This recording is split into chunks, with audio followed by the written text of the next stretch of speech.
So welcome everybody. My name is Robin Dougherty. I am the librarian for Middle East Studies at Yale University, and I'm also president of MELA this year. And I was also program chair, so we had kind of a lot of stuff going on. But in any case, I'd like to welcome you very sincerely and warmly to this third session of our third day of programming, which the theme of this session is COVID-19 and institutional responses. So we have some terrific presentations. Our speakers are literally coming to us, I'll say it again, from California to Qatar across 13 time zones to be with you here today. So I am deeply grateful to all of them for their presentations, for taking the time, and for allowing us to hear what's going on in these current times with you all. So I'll stop the recording for now, and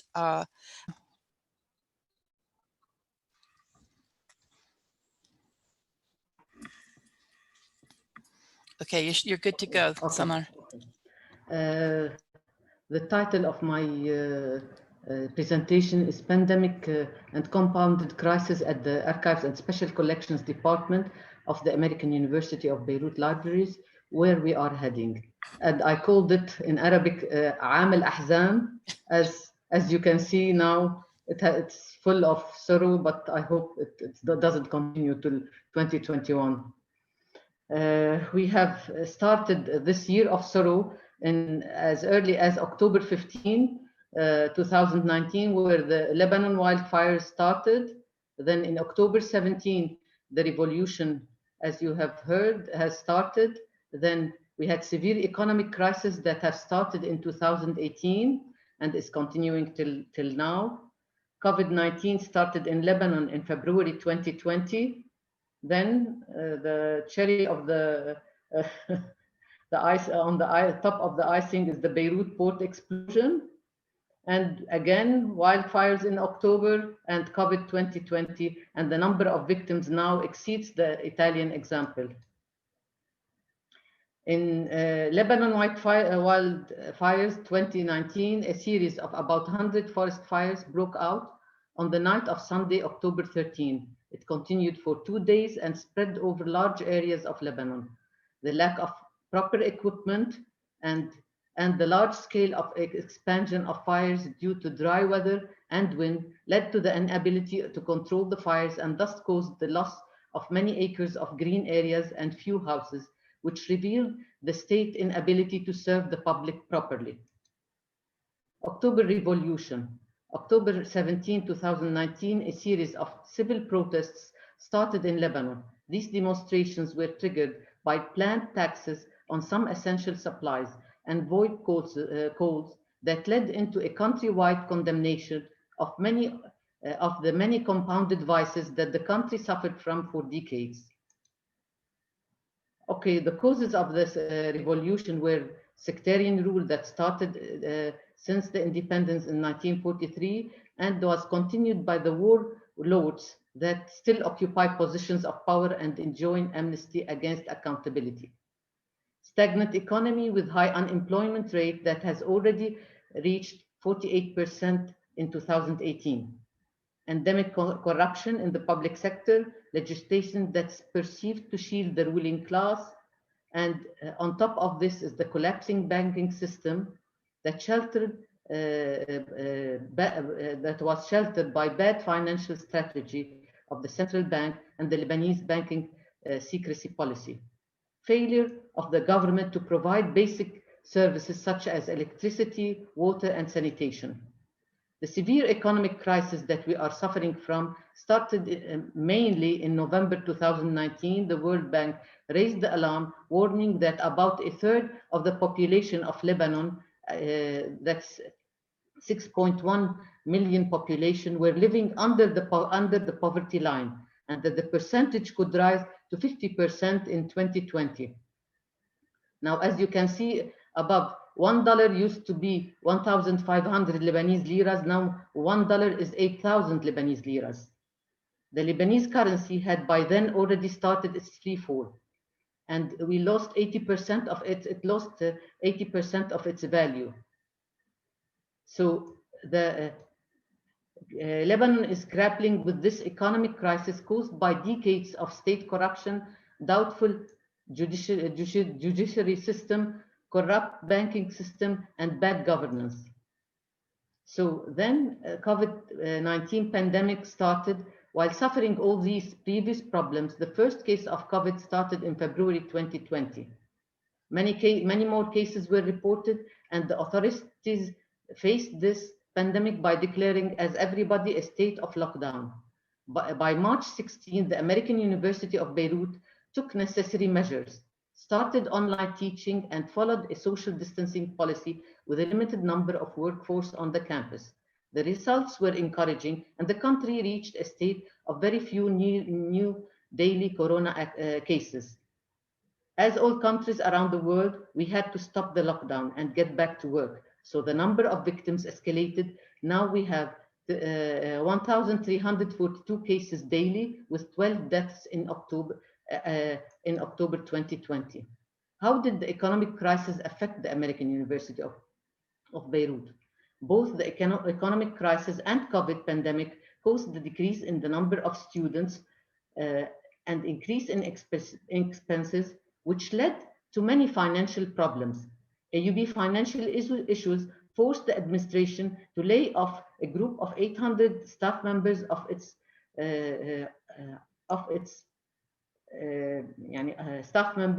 workforce across departments. Unfortunately, the library lost 7 employees. The archives department share of this layoff was 3 staff members that were close to retirement, and later on, 1 staff resigned, so we were left with 5 staff out of 9. What did the archives department do in response to lockdown and the layoff? Like all libraries around the world, it was decided that staff should work remotely from home. But how to handle this while dealing with archival collections? So we shifted our work to concentrate on working on finding aids of collections that were already processed, online thesis formatting and submission, indexing of handwritten faculty and BOT minutes, digital archiving of the October Revolution and later Beirut port explosion, cataloging posters continued, as well as updating the directory of faculty. We had to sporadically visit the library when necessary. What were our challenges? Our challenges were technical, psychological, financial, and managerial. The technical challenges were unstable internet connection at home. Few staff had no powerful PCs or laptops, so we had to supply them with some laptops. Persistent power problem in Lebanon. We had also psychological challenges, fear of being laid off as rumors started to circulate around the campus, the COVID-19 pandemic threat, and the need for social distancing. The first case of COVID was detected in the archives department as early as in August, and another one in October. Fortunately, the cases were mild ones and did not spread among other staff. Financial challenges, severe library budget cut that caused the halt of most purchases of the collections and supplies. But luckily that we had bought supplies a few years ago, archival supplies. Managerial challenges, how to divide the work of the 4 laid employees among the ones that stayed on board. We had 2 staff members that were transferred from other library departments to replace the ones that left the archives. But how to train them without being fully attending to the library? How to supervise the move to a new premise and the reorganization of the new stacks in the midst of all these changes and fear. Some staff had to visit the department, and so they had to have extreme precautions to prevent the spread of the epidemic. What were our opportunities? In every problem, there are some challenges and opportunities.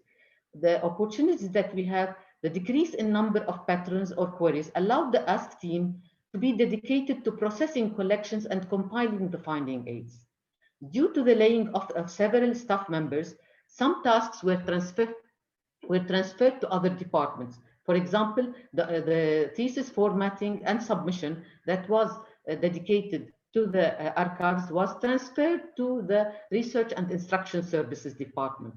Also, cataloging was re-centralized in the Cataloging and Metadata Department.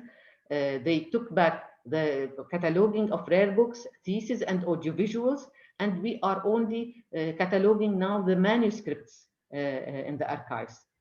Also, because we needed some work to be done remotely, so we started indexing manuscripts of faculty minutes and BOT minutes. Also, we started cataloging the Ma'loof manuscript collection, which I will later explain about it. Also, we started cataloging and digitizing the Isa Skandar al-Ma'loof postcard collection. We prepared a survey to document the consequences of the Beirut port explosion, its consequences on AUB community. We started working with graduate assistants remotely, so they started preparing biographies of interviewees for the oral history interviews. And now more time can be dedicated to online lectures and professional development. The opportunities in logistics, due to the lockdown, we were able to renovate the premise of the archives with pre-allocated budget. So we moved to a more friendly, staff-friendly premise. We were able to upgrade the stacks environment, and we also reorganized the stacks to reunite collections with duplicates and get rid of old exhibits. Weekly reports were prepared by staff members, which increased their accountability. Then came the Beirut port explosion in August 4. 2,750 tons of ammonium nitrate stored at the Beirut port exploded. Of course, everybody heard about what has happened during that time. 203 deaths, 7 missing, and more than 6,500 injured, and 300,000 citizens were left homeless. Everybody helped from Lebanese civil society and all countries from around the world. AUB had some damages, but of course, our damages compared to others were mild, just glass, wood, and aluminum. Also, AUB stepped to help the community through its neighborhood, calling for volunteers, establishing missing people database, and AUB for Beirut disaster response. Of course, there are many things that the revolution has accomplished, but not substantial and up to the people's wishes. Unfortunately, the financial and economic crisis is much worse. What have we established during this year? New, more staff-friendly premise for our offices was established. New HVAC system and 2 dehumidifiers were installed in our stacks. Mobile shelves were changed to static shelves, thus a more spacious shelving area with better ventilated stacks. Better stacks arrangement, unified collections, and reading duplicates. Attendance is now required 3 days per week for staff while applying precautions and social distancing.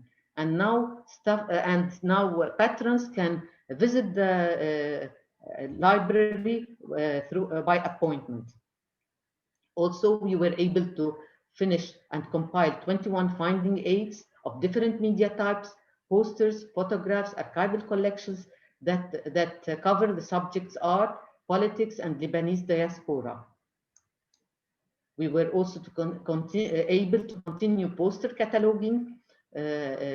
Many of the posters were photocopied or shots taken for them, and some were the staff member was allowed to take the few posters home in order to continue cataloging. We also were able to keep on updating the directory of faculty and staff and officers that goes back to the founding of the university in 1866. We are annually updating this directory. Also, the indexing of the manuscript faculty minutes is continuing, and we will be soon posting these minutes on our webpage when, of course, the indexing is done. We have started cataloging the in collaboration with the Cataloging and Metadata Librarian, embarked on cataloging the Isa Skandar al-Ma'luf collection, around 400 manuscripts, 19th century to 20th mid-20th century, that covers theology, Lebanese history, literature, and genealogy. These were bought with the Ma'luf Library in 2015. An inventory of this collection was prepared by a scholar in 2015. Now, we also continued cataloging and digitizing our postcard collection. Some of this collection, a portion of it, 202 postcards were digitized and cataloged and available in our webpage, those of Lebanon, Palestine, and Syria, while the 550 postcards were cataloged and are now being digitized, and they cover Europe, North Africa, North America, and South America. You will be soon posting our AUB student manuscript magazines, 60 that were previously digitized. These are 63 titles dating between 1899 and 1934, and most of them are manuscript, student manuscript magazines. Some of them are typed, but most, and these are really a good source for research about student activities, student life on campus, and student thoughts and travels around the Middle East. We continued with digital archiving of the October Revolution and Beirut port explosion. We mainly are archiving the social media and social media, and also some journals and newspapers. So, Samar, we need to wrap up. Yes, this is the last screen.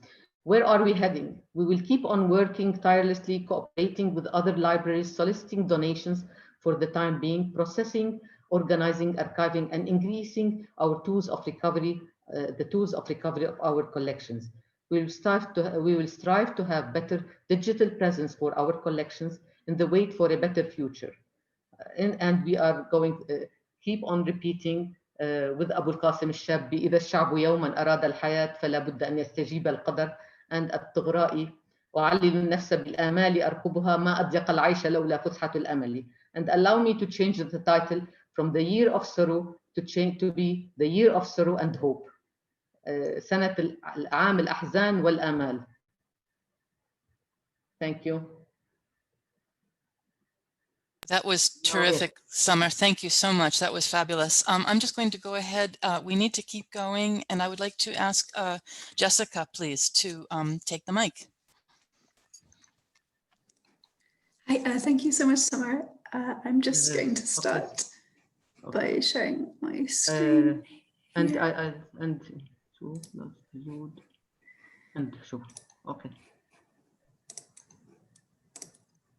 Okay, so can everyone see my screen okay? Yes. Okay, fantastic, thank you. So I'm Jessica Holland. I'm the archivist at the American Center of Research in Amman, Jordan. And I just wanted to highlight that, so the center is based in Jordan, but also in Alexandria in Virginia in the US. And for those of you who may be familiar with ICOR, the O from Oriental has been changed this year to OV. Change which sounds quite simple, but has been a long time in coming. And this is the first time that ICOR has been represented at MELA, and it's my first time participating as well. And I imagine that perhaps for some of those in the audience, particularly as we're stretched across 13 time zones, that might be the case for you as well. So I'm going to speak briefly about the experience of COVID-19 in Jordan. It had one of the strictest lockdowns in the world starting in March. And as Samar was saying, there was both challenges with that, but also opportunities for cooperation. We also started some new digital collaborations, and focused on building and sustaining some online user communities to replace those in-person communities we were more used to serving. And then finally, I'll discuss some lessons learned from the past 6 months. So the COVID-19 response in Jordan really started for us on the 14th of March, when it was announced that a few days later the airport would be closed. This had major ramifications for some of our key users, partly because many ACOR interns, fellows and residents had to suddenly rush to try and find flights home via various different locations in the world. So the airport closed on the 17th of March, and then shortly afterwards, emergency and martial law was announced. This involved sort of weeks of curfew on end, with a time to be sort of indoors by being set by sirens at sunset. And that lasted from March through May, with a driving ban that continued until the end of April. And this meant that travel between regions within the country was heavily restricted, but also travel across neighborhoods within cities was restricted. So there wasn't really even the possibility of walking to the office to pick up something that would have been useful for remote working. Schools were also closed and remained closed until September. And so in general, it was a period of rapid change, which we only had a couple of days notice for. It actually, in some ways, was a major year of change at ACOR already. In the 2 weeks prior to the travel ban and lockdown, Carmen Humi Aibi, ACOR's library director of 32 years, who some of you may recognize, she built up the collection from 3,000 titles when she began in the 1990s to 45,000. And in the same 2-week period, we also gained a new director, Dr. Piers Paul Kriesman. So the question that the ACOR Library and Archives team asked ourselves in this time of rapid change was how we could continue to support users who would usually visit us for in-person research trips or to lead educational tours, when those trips, or even trips across the city to come and use a specialized library, were postponed indefinitely.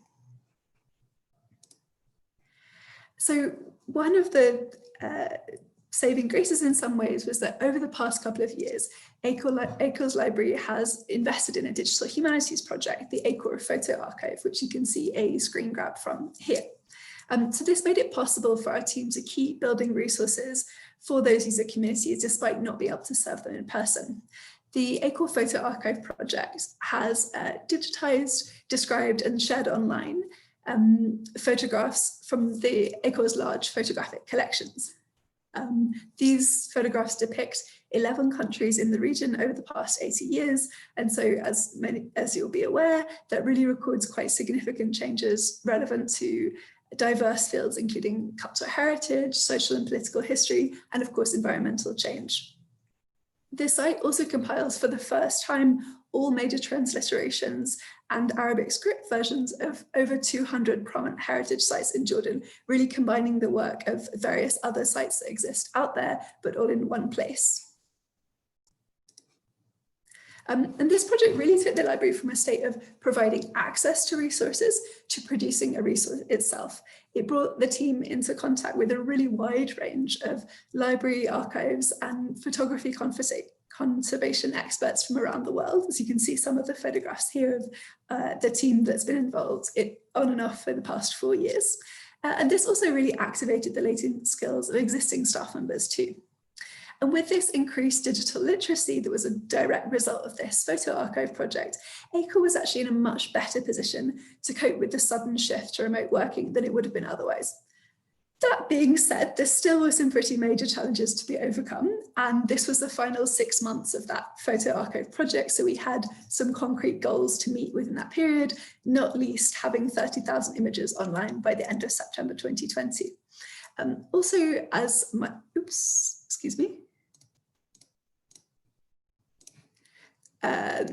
colleague Samar indicated, the Wi-Fi situation in Jordan isn't perhaps what it is in other places in the world, in that many people might rely on mobile data within their homes. So that might be absolutely fine for WhatsApp or YouTube, but isn't quite up to the standards of speed and power that would be necessary for work video calls or for handling large amounts of image and metadata. So, and also, of course, being a digitization project, we really required access to the physical photographs. So I'm just going to quickly talk you through this diagram, which basically is how we divided up the digitization and metadata labor into its component parts of slide scanning, photo editing, metadata production, and quality control, and then uploading the photos onto the online platform. And this really involved some impressive collaboration, which one of the key components of was that we had two people living within the ACOR building. So that was our project archivist and our associate director. And this meant the project archivist could continue scanning even after the whole country had closed down. And that meant that the other two staff members who worked typically in scanning and image editing and color editing could then continue to work basically using access via laptops and Microsoft Remote Desktop. And this resulted in, through the 3-month period from March to the end of May, we had 1,300 images scanned, around 4,500 edited, and overall the quality control system of checking almost 27,000 images. And on the metadata front, I mentioned that our library director had retired in early March. So what we've been able to do then is divide up the tasks that she had been responsible for in terms of metadata. And that led to overall 3,500 images being published online. As we moved from the initial response into sustaining workflows over months, we also rearranged our project timeline to focus on things that could be done remotely. So we had a period of quality control, checking, which we were assuming to do at the end of the project, we sort of did earlier for the previous 3.5 years of data. And this really sent us on our way towards our goal of 30,000 images online by September 2020, which I'm really pleased to say that we met and exceeded slightly. So over the summer, there was no community transfer in Jordan almost. So that meant that we came back to the office again for the period of June to August. And even though we were going through a period of relative normality, we recognized that we needed to really realign our outreach strategies to the account for the fact that the majority of our research communities globally and locally had now moved online. So there'd been a serious shift. So what we did was we prioritized sharing video content about the archive in English and Arabic and experimented with some paid promotions on social media. And this had some really great results, at least for our scale of organization. So we made 2 one-minute clips of an hour-long lecture that had been delivered in February, one of the last events before the lockdown.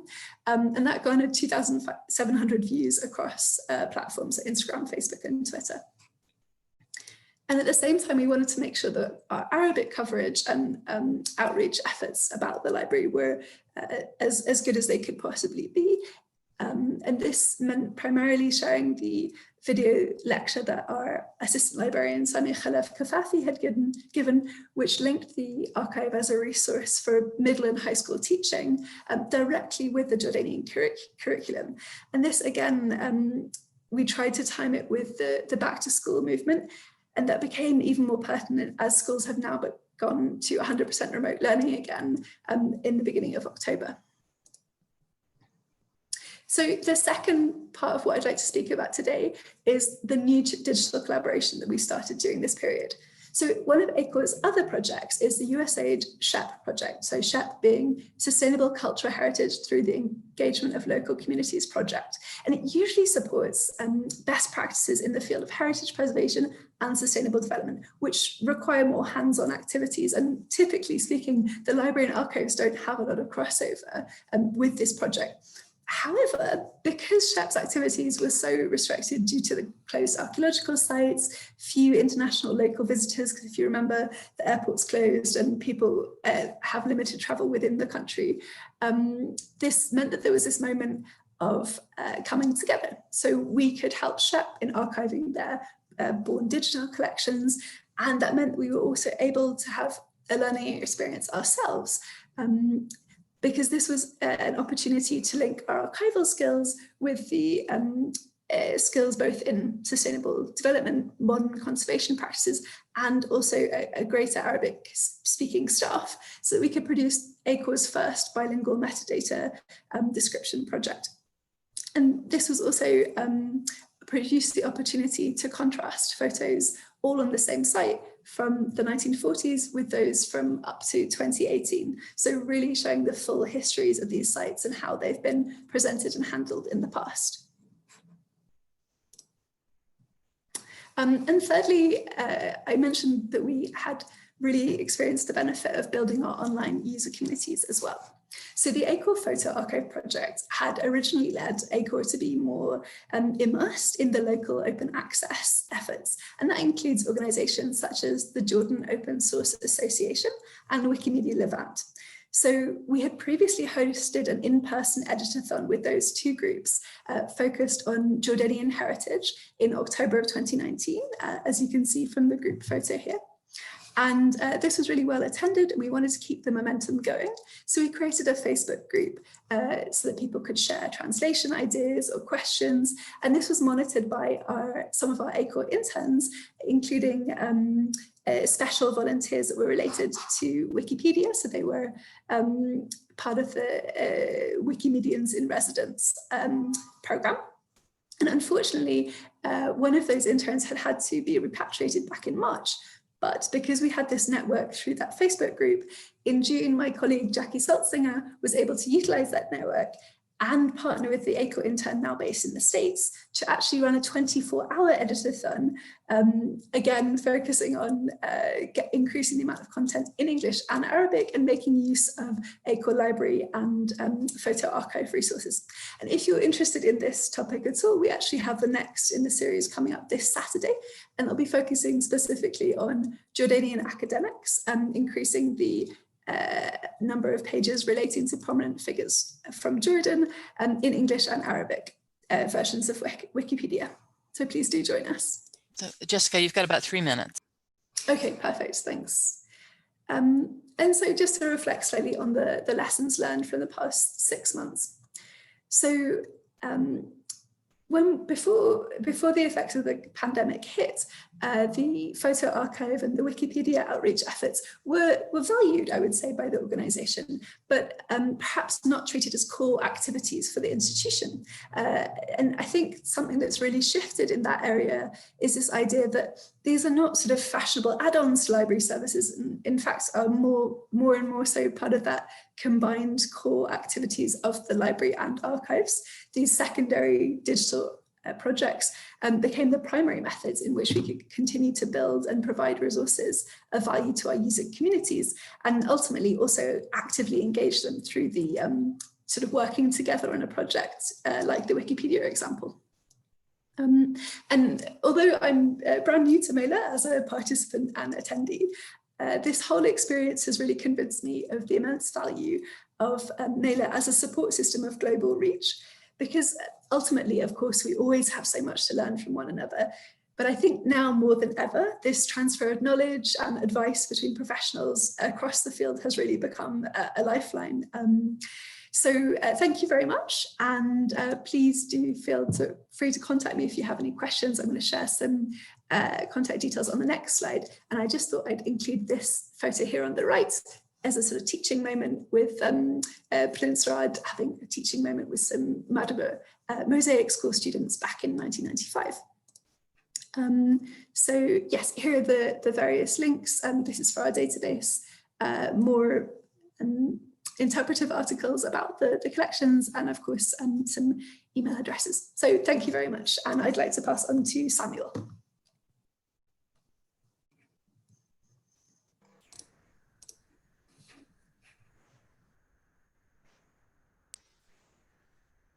Let me just begin sharing my screen here. Excellent. Yes, well, thank you, Jessica, for the transition there.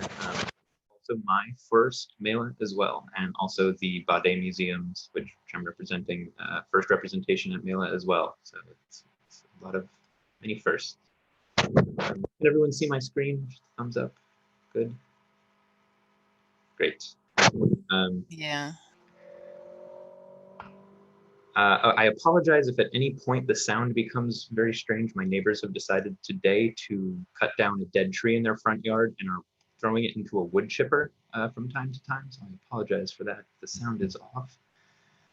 But yeah, thanks. My name is Sam Pfister. I am the collections manager at the Bade Museum, which for those who are not as familiar with the museum, it is a small legacy collection of its founder, William F. Bade, who is a theologian and archaeologist who mainly worked in Palestine in the late 19th and early 20th centuries. So we sort of steward the archaeological collection from his excavations, as well as his personal, as well as the excavation archive, all of the images, as well as some of the library and the manuscripts that he collected in Jerusalem. In the interest of time, I will speed past a few things, but so far in this session, really a common thread is that many of the challenges of doing remote work and digital work right now are founded in how we managed our digital assets before all of this started. And so I'm going to continue on this theme a little bit and discuss my work curating a digital exhibit at the Bade Museum. So narrow institutional resources in the past have meant that historically the Bade Museum's capacity for collections digitization has been somewhat limited. Much of our digitization work is completed in the course of facilitating external research quests or developing exhibitions. And the size and scope of our institution means that our operations are primarily local, and for the most part, mass digitization has not been a priority. But what digital assets we do have, we host on Open Context, which is a global archaeological research database hosted by the Archaeological Research Facility at University of California, Berkeley. So when pandemic restrictions shut down the museum facilities in mid-March, we recognized that our operations would really need to change dramatically. And we moved our lecture series onto Zoom. We rapidly transferred any data that was stored locally onto our cloud asset manager so we could work from home. And we began planning a schedule of virtual exhibits aimed at reaching new audiences. And today I'm going to talk about my experience developing one of those exhibits. So the museum has had a traveling exhibit titled Daily Life in an Ancient Judean Town active since the 1970s. And this exhibit, this traveling exhibit, presented a really clear place to begin to exhibit our collection digitally. Not only did we know that all of the exhibit materials, including gallery text, object images, existed in digital format, but this exhibit has always sort of been representative of our archaeological collection, highlighting a broad sample of our holdings. And so the exhibit is comprised of 12 artifacts from our collection intended to provide viewers a snapshot of daily life in the ancient world. It showcases materials like ceramic lamps, small ceramic vessels, loom weights, and accompanying didactic materials. Though we typically send it out 4 or 5 times a year to various cultural institutions, it's particularly popular in local 6th grade social studies classrooms. The 6th year social studies and history being the year that students learn about ancient civilizations, including 1st millennium BCE, Near Eastern studies and culture, which is the focus of our collection for the most part. Now in May, the state of California determined, where we're located, the state of California determined that public schools would be online in the fall semester. And this immediately created a demand for remote instructional material around which educators could plan their lessons and build their courses. And it also meant that students in 6th grade social studies classrooms that usually enjoy our traveling exhibit would not be able to utilize the exhibit in its analog form because we can't send it out to closed schools. So we had an idea. Instead of merely recreating this exhibit in a virtual format, we set out to design the experience for a particular group, aiming to create a resource that educators in ancient history classrooms could find useful for remote instruction. And there are some benefits to this approach. First of all, it means that our focus remains on our immediate community, and we're going to be able to continue to serve the classrooms that previously found our exhibits useful. And also user-specific design allows us to tap into existing audience networks, in this case, educators, meaning we can distribute the exhibit to school administrators who can pass it on to their teachers, who then share it peer-to-peer. And furthermore, museums and schools have always shared a strong relationship. Field trips to museums are sort of a staple of social studies classes. And a museum-produced teaching aid really continues this tradition despite restrictions that prohibit physical visitation. So how did we actually go about developing this exhibit? I began by researching standard curriculum for the 6th grade social studies, ancient civilizations, and familiarizing myself with some of the existing teaching resources that were out there. These included primarily the website for California Department of Education, which has sample lesson plans, recommended readings, and standardized testing guides. I also perused through a few of the most common textbooks that 6th grade social studies classrooms use. And in my research, I paid particular attention to the terminology that they use. So what words were they using, what naming conventions that students would recognize, compared to those used in academic settings that I might be more familiar with. Also, what background knowledge students should and should not be expected to know. So what topics are and are not covered and thus should be assumed in the exhibit. Also, what are some of the primary themes that are brought up throughout the course? And finally, I contacted 2 local 6th grade teachers who had previously brought their classes to the museum, and they were able to clarify a few questions that I had and give some very helpful suggestions for what they would find as educators, what style of remote teaching aid they would actually find most useful. So I wanted to ensure that educators would be able to integrate this exhibit into their courses and that it would be complementary to students' instruction. And so I decided to introduce several of the core themes from the curriculum that I identified in research into the exhibit. And one of these core themes is human-environment interaction, which I found resonated very well with the exhibit's presentation of artifacts that represent elements of daily life. And so we can make direct connections, for example, between ideas like resource extraction and environmental change and the artifacts that represent processes like food harvesting and food production. So the analog exhibit comprised 7 content sections that you see here: households, meaning architecture; pottery, represented by ceramics; food and drink, represented by artifacts like saddle cairns and such. And we presented these 7 content areas as 7 galleries in the exhibit, each one highlighting artifacts as materials to introduce discussion on that subject area. And I went section by section, revising the existing analog exhibit text so that it was, 1, accessible for a 6th grade audience, changing some of the jargon that we previously had in the exhibit into easily understood thoughts with more explicit explanation of how these artifacts were used in the ancient world and how we know this as historians and interpreters of material culture. I also edited language to reflect the terminology of the curriculum and included reference in each section to how that artifact represents a process of human-environment interaction. I organized each section to be insular, including an introduction, core content area, including pictures, videos, and other materials, and then a brief conclusion or summation at the end.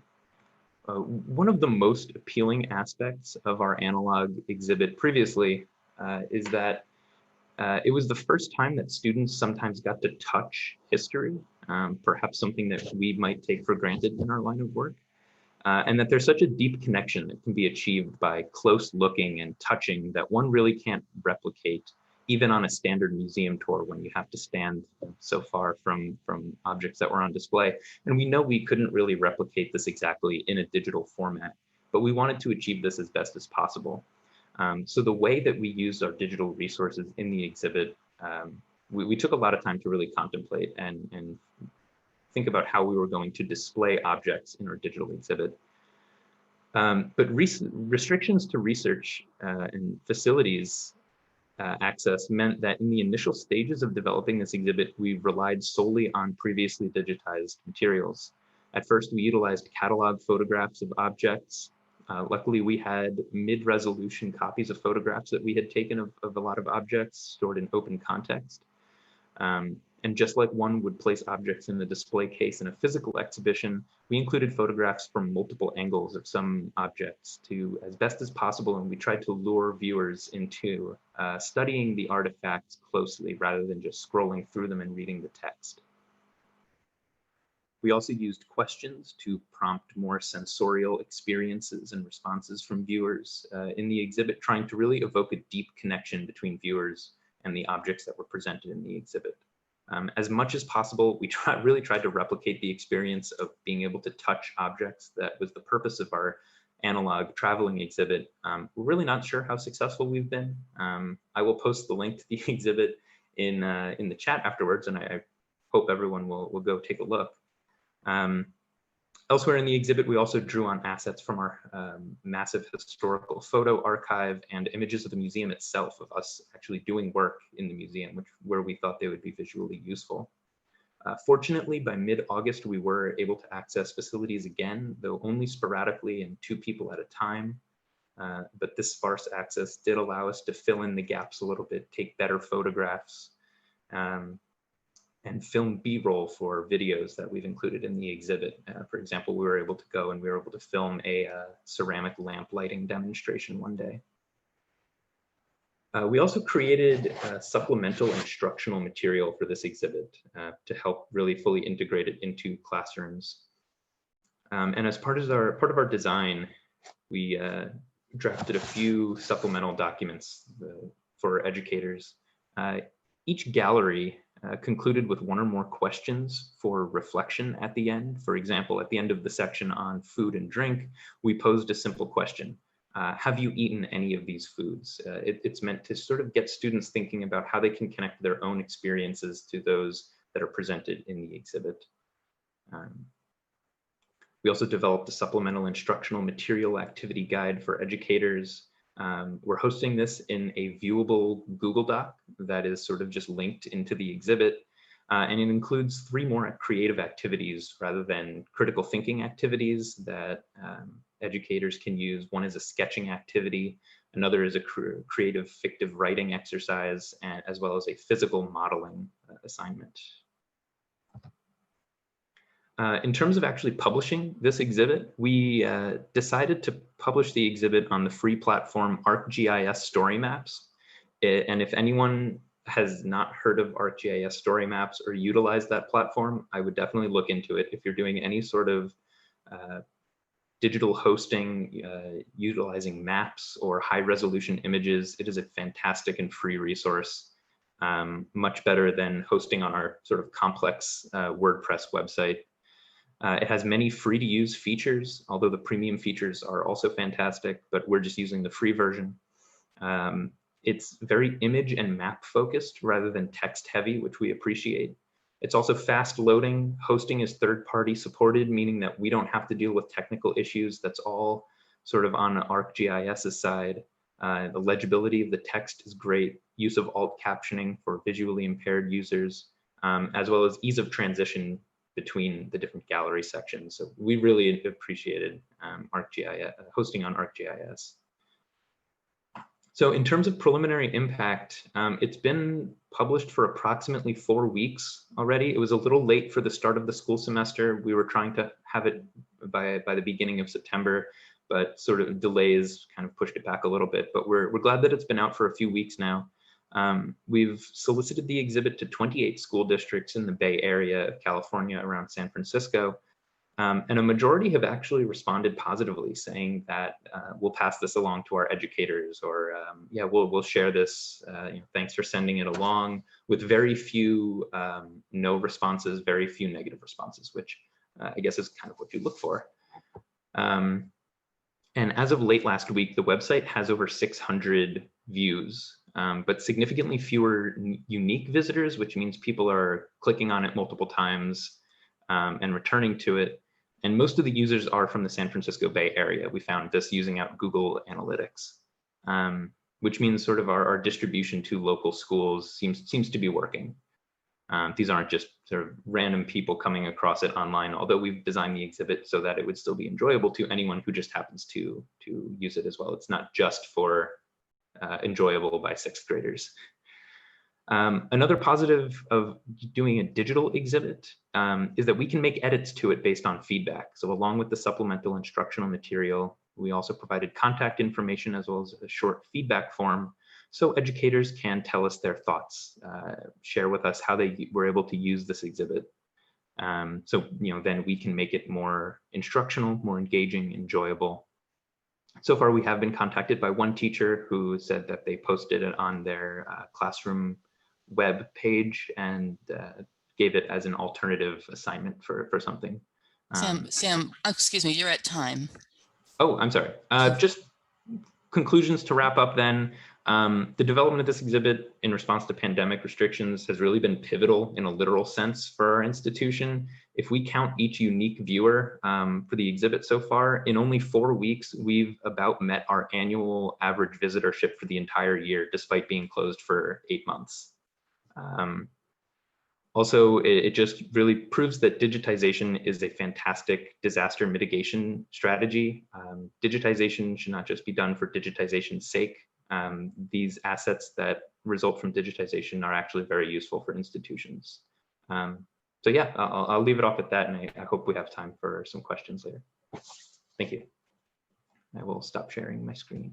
Great, thank you very much, Sam. That was terrific. I'd just like to remind everybody that we had several people participating this year in MELA who would not normally have attended a MELA session, and they include people like Samar and like Sam and like Jessica, who, either because of the distance involved or just because it's not like the most obvious of fits, but I was really glad to have a chance to have presenters coming, from so far away and in such a great variety of applications of work with cultural institutions and cultural heritage. So this was really lovely to have you guys participate.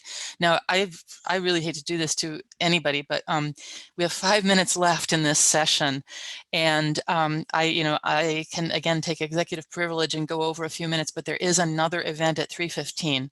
So I would like to encourage people to please ask their questions. Please speak up. Don't hesitate. Jump in. You can unmute yourselves. And please offer your questions to our wonderful presenters. Sam, I saw you actually had a question for Samar. Sam, oh. Yes, yeah, I had posted it in the chat. I've always sort of been interested in historical postcards, so I was wondering if you could speak a little bit more about how the archive came to acquire the postcards. Was it one donation, one collection, or did they sort of open source it? How did they come to acquire those? No, in fact, this was part of a collection that Kaukab, who's here with us, my colleague, before she left to Colombia, we bought this collection, a library of Isa Skandar al-Ma'luf, and it had so many different media types, genre. It has postcards, photographs, manuscripts, and the whole library. So this collection was part of this library. We started with first cataloging the Levant postcards, and now we are continuing the rest. So it was a purchase, not a donation. Samar, was it a local yes, dealer? Local library. It was a local library. Okay. With the grandson, we bought it from the grandson of the collector or the scholar that had that library. Great. And the funny thing about it is that this same library, the AUB bought 90 years ago, some of part of the library. Then after 90 years, we bought the whole library. The way sometimes it takes a while. Let me see. Lydia has a question for Samar. She asks, can libraries worldwide assist libraries in Beirut post-explosion? And if the answer is yes, what help do you need? What help? We need a lot. Of course, we need some training. For example, in cataloging, in EAD, in training.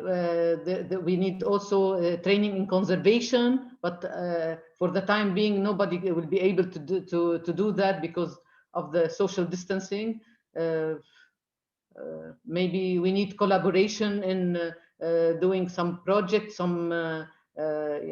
projects together. Maybe for the time being, this is the kind of collaboration we can do.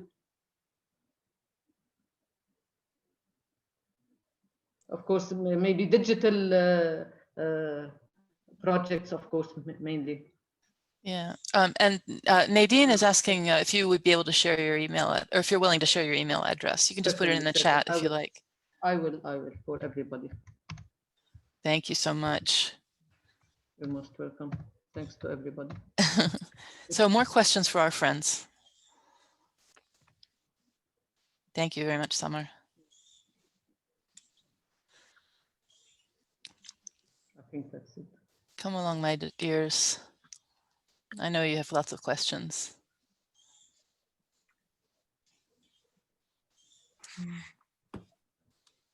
I have a question to Can Sam. I ask a question? Excuse me. Who? Go ahead. Sorry, Samar, go ahead, please. Are you planning to do another project like that, Sam? Do you have in mind, or? Yes, yeah, we have started working on our next one, which is a small a small exhibit based on the history of our museum from its founding up through the present day. So we're currently working on that one. We've also published a photography exhibit from that we first started as an in-house exhibit, working with local photographer Saeed Naseba, and he took a series of photographs from the city of Isfahan, and so we requested high-resolution photographs from him and worked with him to curate a digital exhibit of that, and so that's also available. I can post the link to that one as well in the chat. Please do. Let's see, Jessica, you had a question. Yeah, I just wanted to ask if you considered doing 3D scans of the objects you were describing and then uploading that as part of the exhibitions, and if so, if you know the ArcGIS Story Maps platform can also host 3D scans. Yeah, so one of our assistant curators is a PhD student at UC Berkeley, Jessica Johnson, and her work is in 3D modeling, and so she is working on a way to use, I can't remember the name off the top of my head at the moment, but there is a specific software that is going around a lot of archaeological circles for small artifact 3D modeling, and we're trying to use that. The free version of ArcGIS Story Maps doesn't allow 3D modeling hosting, but we're looking into alternatives. So hopefully once we have better access to our facilities, that is something we're definitely hoping to do. Okay, great, thanks. There's a question from Guy Barak in the chat. Guy is at NYU for Sam. He wants to know more about the Palestinian photographs in your museum. Sure, yes. All of our historical photographs were taken between 1927 and 1935 by archaeologist William Bade, who was working at the site of Tel En Nazba outside of the city of Ramallah. And so all of our historical photograph archive pretty much comprises his personal photographs that he took at the excavation, so of in situ artifacts, architecture at the site, as well as photographs he took on his travels in the region. Now, does anyone have any questions for our friends from Qatar? I'm so sorry that your presentation got cut off, but we just ran out of time.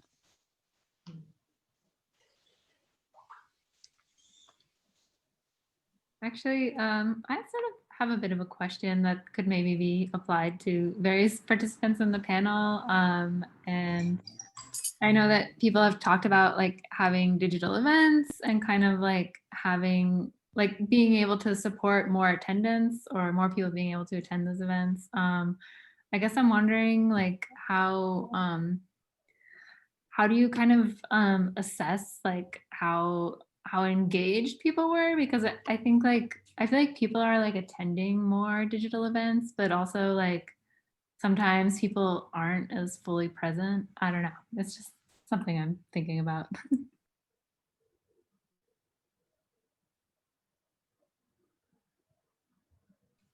Any presenters can respond.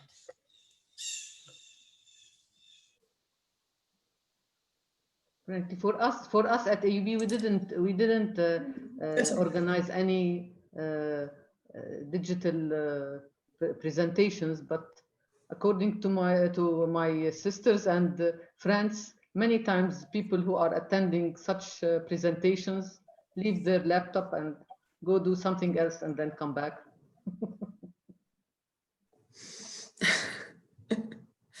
I was just going to speak to the for the Wikipedia events. We had fairly good attendance for the 24-hour one, I think, because we managed to catch people in a lot of different time zones. But then we did deliberately schedule the one on Saturday for what we thought was going to be a lockdown day, because Jordan has now switched to weekend lockdowns. But then we had news yesterday that it'll just be Fridays from now on. So perhaps we'll run the program just on Fridays, because if people are actually locked in their houses and can't leave at all for any reason, that might encourage activity. I don't know. We're still experimenting a bit. Yeah, at least from my experience, we have been hosting lecture series for a few years now. Our typical audience in person is maybe 20, 25 tops. Our virtual lectures are attended by maybe the same, maybe up to 30, 35. But we're reaching audiences that typically wouldn't have gone into our museum before. We're starting a new lecture series on the archaeology of ancient Nubia, and we're drawing speakers from all over the world and sharing it on social media platforms and getting engagement from people all over the world who previously wouldn't have gone to our very small museum out in a small city in California. So it might not be greater engagement or more proactive engagement. They might be trailing off, letting their computer go, but we are reaching new people who previously wouldn't have been reached before, which is exciting. Yeah, very much in the way that this conference is reaching people that we would not normally, have been able to we can't hear you so well, or I can't hear you so well, Robin. Because I moved my thingy. I was agreeing with Sam in the same way that this conference has also attracted people that we wouldn't normally have been able to welcome to our normal in-person conference. So, guys, I am so sorry. I have got to stop now.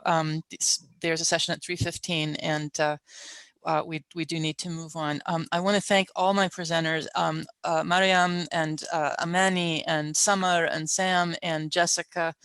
Thank you so very much for sharing your experiences in these very weird times, very, very trying and challenging for everyone, maybe particularly in Beirut for so many reasons, but it's been quite a year, and there's still 2 months to go.